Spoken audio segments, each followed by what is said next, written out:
10 with Johnny Blitz, the legendary Dead Boys. So let's start off. How'd you get into punk rock and playing drums in Cleveland, Ohio? Oh, I started playing drums when I was in grade 2. My mom put me in the school band, and that started the whole thing off. And I've been playing ever since. All my life I've been playing. Oh, okay. As far as punk rock goes, I just kind of, through Baders and the rest of the guys in my band, I got educated to it. Kind of just happened that way. I wasn't really that much into it when I first joined the Dead Boys, but as time went on, I got more and more into it. Yeah. You're such a powerhouse on the drums, man, I gotta say. Thanks. How'd you get to Thanks. know Johnny Blitz? Johnny Blitz, the name? Yeah. Me and Cheetah were just sitting around one day trying to think of names, and we came up with, I don't know, maybe 4 or 5 different names, and Blitz was the one that just stuck, and I really liked it, so I stuck with it. And that's it. I mean, it's based from football, blitzing and football and that kind of thing, so. Oh, okay. Cool. Who came up with the name Dead Boys? Dead Boys, I believe that was, we played in a band with Dave Thomas, Rockets from the Tombs, and it was part of a lyric that he wrote, and we just took it from the lyric of the Dave Thomas song, yeah. Oh, cool. And I know your influences are like MC5 and the Stooges, Keith Moon too, right? No, of course. Did you ever meet Keith Moon or any of those guys? No, I never got a chance to meet any of them. Unfortunately, I never will either. I mean, Keith Moon. But, no, he was a big influence, definitely. Even down to the set of drums I played, the brand and everything else. I was kind of, pretty impressionable as a kid. So I liked the double bass. I liked Premier drums. And, he was a big influence, definitely. But I never got to meet the guy. Well, you met Iggy Pop, right? Did you say he was an asshole? Oh, of course. Yeah, well, we did a few shows with them, so I got to meet him quite a few times. Okay. Do you care to explain why you don't like him, or? It's nothing that he's done to me or anything. He just him and I just don't get along. I don't know what it is. Right. Yeah. Did somebody shit in an envelope and knock on his door? I don't know. I don't know about that one. That's a new one on me, but it wouldn't surprise me. Maybe it was Cheetah. Could have been. You met Cheetah through an ad, right? How'd you guys first meet Spiv? Yeah, it was an ad in the Cleveland newspaper. I think I was about, 15 years old, and I'm answering ads for musicians, and it turns out he was the same age. It was just a fluke deal. We ran into each other that way. But, it started, I think, like the next day after we answered in. We got together at my parents' basement, and we just kept going from there. Wow, okay. What was your first impression of him? I thought he was a wild man. I thought there was something wrong with him, definitely. I mean, he's a real skinny kid with hair down to his shocking red hair down to his ass, and it was like, whoa, this dude's a freak. But turned out that we became lifelong friends. So I guess first impressions don't really count, do they, sometimes? Yeah. So he was crazy off stage as on stage? Pretty much. What you see is what you get with him. He's just on stage, off stage, he's pretty much the same all the time. Great guy, though. Yeah. But just a bit of a wild man. Right. What were early practices like for the Dead Boys? Early practices with the Dead Boys. It was all, we were writing songs in the beginning, so it was total, pretty much business as usual. Wow. And add a few beers in there, and it was a lot of fun. We had a great time. Yeah. All great people. Was there any drug use in the early practice days? Smoking pot. I mean, that was about it. Yeah. We were just kids. I mean, we're drinking beers and smoking pot. Got to remember, we were like 16, 17 years old in the beginning. Right. And what changed for you guys when you arrived in New York City in 77? For me, it was seeing a lot of the early punk bands, you know, for real, seeing them live, playing, you know, opening for a lot of them, especially the Dictators. I saw them the first time, and I was ready to pack my bags and go back to Cleveland because they were so damn good, so powerful. I thought, there's no way we can compete with bands like this. But it turns out we did, so I'm glad I didn't leave. Yeah.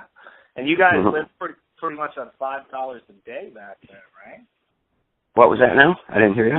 You lived on $5 a day. You didn't make much money. Yeah, that was in the early days. Yeah, it was a little rough. Yeah. And all the hamburger meat and everything else we could steal from CBGB's, right? Silly, you name it. We'd take it home and just live on that stuff for a week. Nice. And you wrecked your drums a lot playing, right? I mean, did you usually want to do that on your own, or did Stiv start knocking shit over, put his head in the, you know, in the drum? Yeah. I didn't catch the big opening, you know, the first of that question. Our connection isn't that great, bud. Oh, I said, did you wreck your drums a lot on your own, or did Stiv?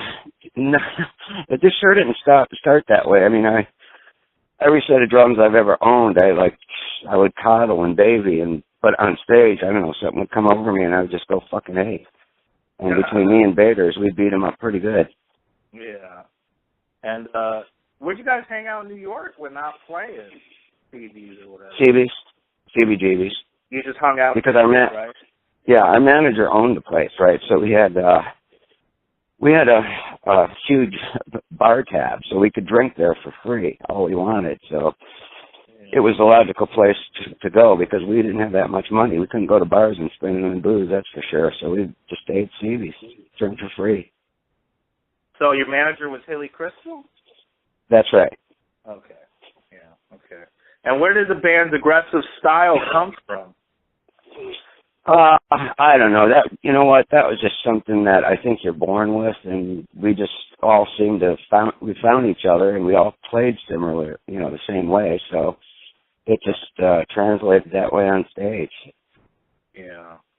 Well, what about your influences for the album Young, Loud, and Snotty? What do you think those really were? I mean, I don't know. That Cheetah wrote most of that stuff, and he's heavily Stooges MC5, so they really were a big influence on his writing for that album. Right on. More so than anyone else. Yeah. And why do you think Sonic Reducer got so big, the song? Because it's a great song. It's a really good song. I mean, Cheetah, you know, we started writing that stuff, 16, 17 years old, and he would come up with these riffs, and we would just throw it back and forth at each other, and bingo, out comes Reducer and all those other songs. I think everybody's covered that one. Oh, no, that's for sure. Yeah. That's for sure. And it was fun, too. That was another great riff that Cheetah came up with when we were just little kids. But the thing is with that, that did not become a song until Rocket from the Tombs. Peter Loeffner came in with the lyrics to that song, and it just instantly fell into place. Okay, nice. What inspired the song "What Love Is"? I believe that was a Bader thing. I don't know where he got that idea from, but the guy was totally out of his mind. So who knows, right? I couldn't tell you that. I had nothing to do with those lyrics. But I'm pretty sure that was a Bader's lyric.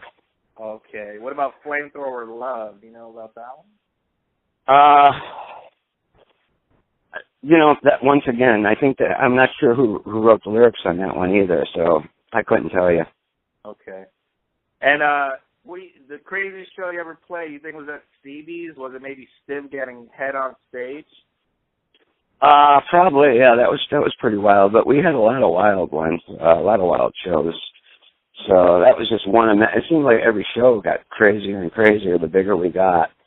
Right. And Bader had no problem with letting it all hang out. He was not a shy person, let's put it that way. Okay. So, yeah, that was just him being him.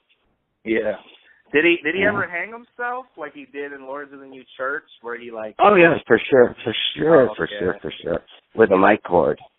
Yeah, he died for a few minutes, right? I heard. Yeah, sure. Yeah. How often do you guys ever fight each other on stage? How often did we fight? Each other, yeah. Oh, constantly. We're always fighting. I think that's where a lot of the energy and everything else on stage came from, was the fact that we were just constantly into fighting each other. I don't know where that all came from, but yeah, it is what it is. I mean, especially me and O'Connor. I mean, we constantly battle. We still do. Did you fight with everybody or just like one person? It was probably mostly me and O'Connor, me and Cheetah. Yeah. Okay. And how much violence did you see playing the club down in the audience? Tons. Yeah. Fights in the audience were an everyday occurrence. Would you guys stop? I guess that was kind of no. Did we stop? Is that what you said? Yeah, stop playing. No, Christ, no. We let them go, man. I'm not gonna stop playing. Fuck it, let them kill each other. Yeah. Bands nowadays, some will stop, some won't. You know. Yeah, well, these are different times, my friend. Did the crowd ever come after you? Never came after me, but I had like people throw their shoes at me and all kinds of weird stuff like that. Yeah, I had one kid. Yeah, he threw a fucking sneaker at me. I couldn't believe it. And to this day, I don't know how the hell he got home with only one shoe on because it was snowing that day. What the fuck? No, I know. I thought it was weird too. And I know you guys are friends with the Ramones. Did you have any enemies or competition in New York? Friends, enemies in New York? Not really. No, everybody there was pretty cool. It was a good musical community. Everybody got along pretty good. What about Johnny? About what? Johnny Thunders? Thunders, he was all right. I mean, it was Cheetah's buddy. They had an apartment together at one time, so yeah, we got along with him all right. All right. And so what happened, man? I know you had an altercation. You got stabbed, right? Was that over a girl? No. One of my roadies was outside a restaurant hailing a cab, and this carload of kids decided to mess with him. They kind of swerved like they were going to hit him, and he threw him a finger, and that started the whole thing. Yeah, it just escalated from there. Yeah, that's crazy, man. Lucky to be alive. Yeah, I'm telling you. Wow. You got that right. Yeah, that was a close one. And then you had a benefit where Belushi was on drums, right? That's right, yeah. Yeah, I met him pretty early on in the Dead Boys days. He was kind of he lived close to CBGB's, and I'd see him all the time. I didn't know who he was, to tell you the truth. And my girlfriend said, "Man, that's John Belushi." And I went up to him, we started talking, and I found out that he was a drummer, and he was into the Dead Boys, and from there on in, we just became friends. Wow. Yeah, I guess he liked punk rock. He knew the fear. Yeah, he was totally into it. And he wasn't a bad drummer either. He could play. Yeah, did he do pretty good at the benefit? Did you hear he did good? Or? Yeah, I've seen some of the videos. No, he did great. He's done a few shows with playing drums. He would once out in Los Angeles. He came up and did a few songs, and he was a very good drummer. Nice. And did you guys have a pretty mellow time hanging out, or were there any crazy days hanging out with Belushi? Belushi was pretty crazy. I mean, the guy was another whack job, right? He liked his drugs and his booze. So whenever you have that combination going on, you're going to have either fun or a disaster, one of the two. Right. And we usually had a good time. Yeah, we usually had a great time. Oh, right on. And who created the Dead Boy skull? The skull. That was Dave Vanian from the Damned. Really? We did. We did a couple shows with them at CBGB's. The first time they came over, we opened for them, and we hit it off really fast. We became really good friends, and so Dave's in there one day in the dressing room, drawn the skull on the dressing room wall. And I said, hey, man, you mind if I take that and use it? And he goes, oh, no, it's yours, mate. You take it. And I cut it out of the drywall and took it back home with me and brought it to the band and said, look, here's the logo right here. And they agreed. And that was the logo. Wow, that's great. Yeah. I might have to get that tattooed. What's that now?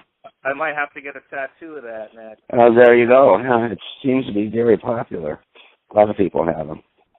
Yeah. But the first time I got the tattoo was a couple of weeks after Dave did that drawing. Helen Wheels from New York took me to her tattoo artist, and me and her sat there, and this guy did it on my first tattoo for me. Oh, great. Cool. Nice. Yeah, it was really good. And wasn't there some incident where Steve was driving on tour and jumped on the roof and then woke Cheetah up? Were you in the car? Yeah. Oh, yes, that was fair. And he did that before. When I first met him, man, he would climb out of the car, up to the window, and get on the hood of the car and surf. Wow. And we're doing like 70 miles an hour down the highway. Holy shit. Yeah. Would you say he was suicidal? No, I wouldn't say that. He was just one of these daredevil kids that loved adrenaline and that kind of thing. Right? Yeah, so he would do all kinds of stuff like that. Sure. Yeah. He was in some John Waters movie too, right? Polyester? That's right. Yeah. That's correct. I believe so. Yeah, I think it was Polyester. To this day, I've never seen it, so I don't know. You guys have a lot of crazy shows. What do you think the craziest show on tour was? Oh, goodness. I mean, there were tons of them. I can't really pick one specific show. Some of the TV shows obviously were priceless. Those are probably my favorites of all time. Just crowds going nuts, fights breaking out in the crowds, that kind of thing. New York City is definitely the craziest crowd I've ever played for. Right on. Do you ever have any run-ins with Dee Dee Ramone or Sid Vicious? Dee Dee and Sid, both.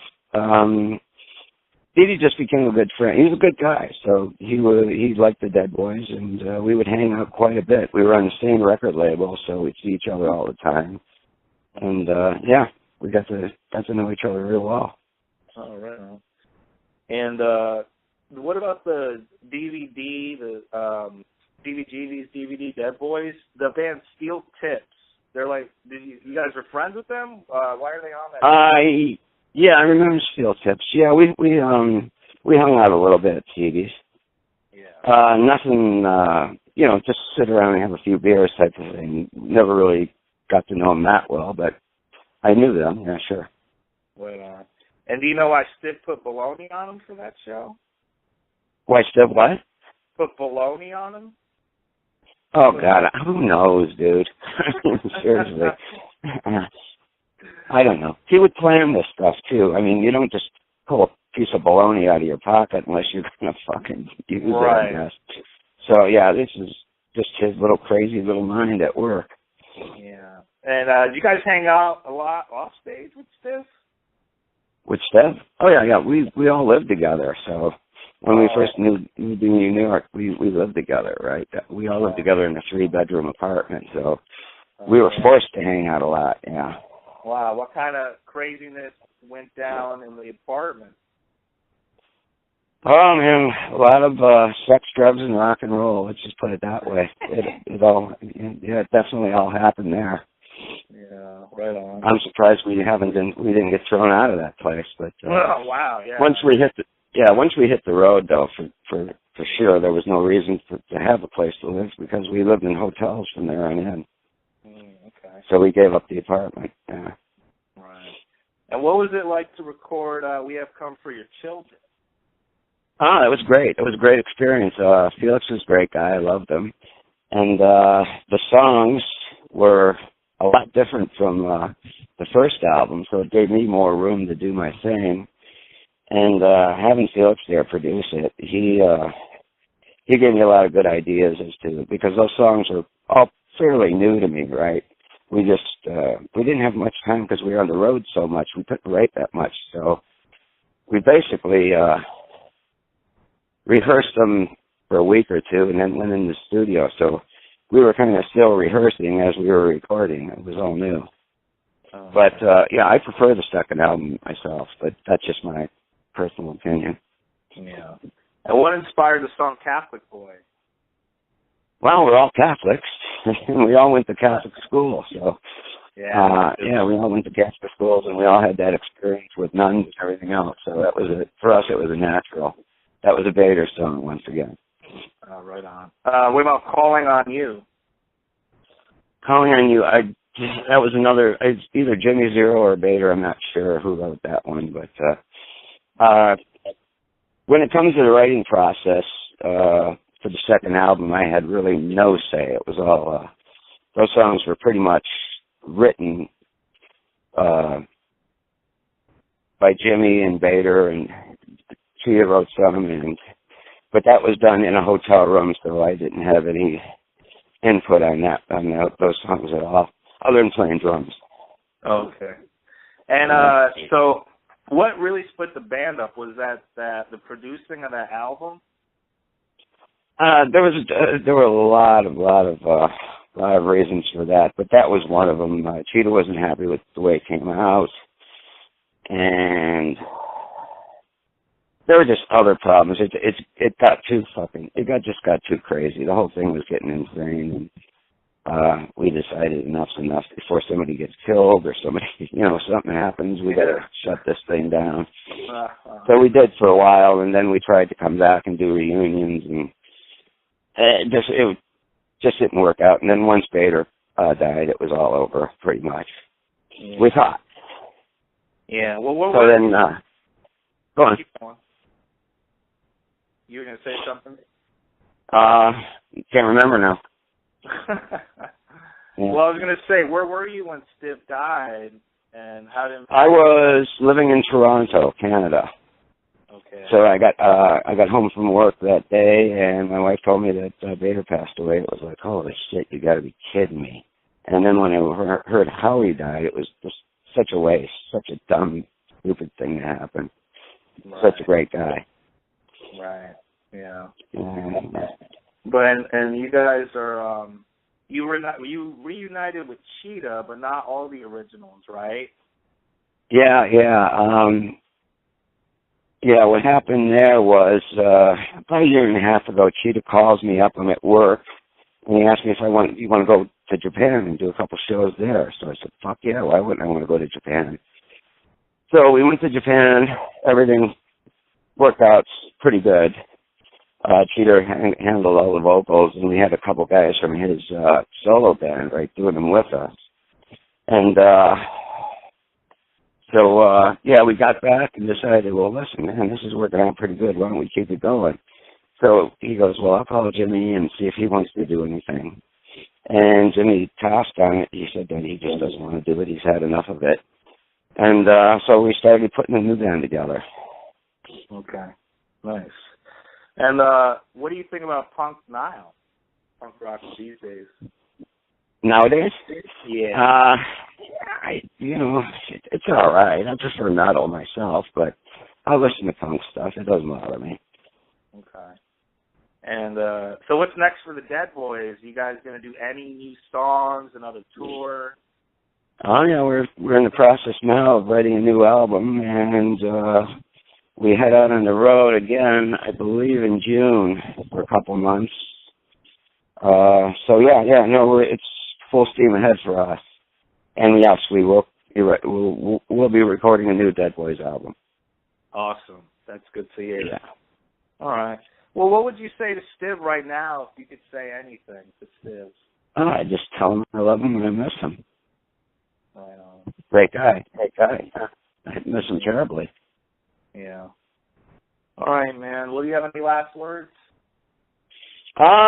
Just keep your eye open this summer for the Dead Boys, man. We'll be out there. We're going to hit every fucking city in this country, and then in the fall we're going over to Europe. So it'll be great. All right. Cool. Well, thank you, Johnny Blitz. Not a problem, my friend. You take it easy.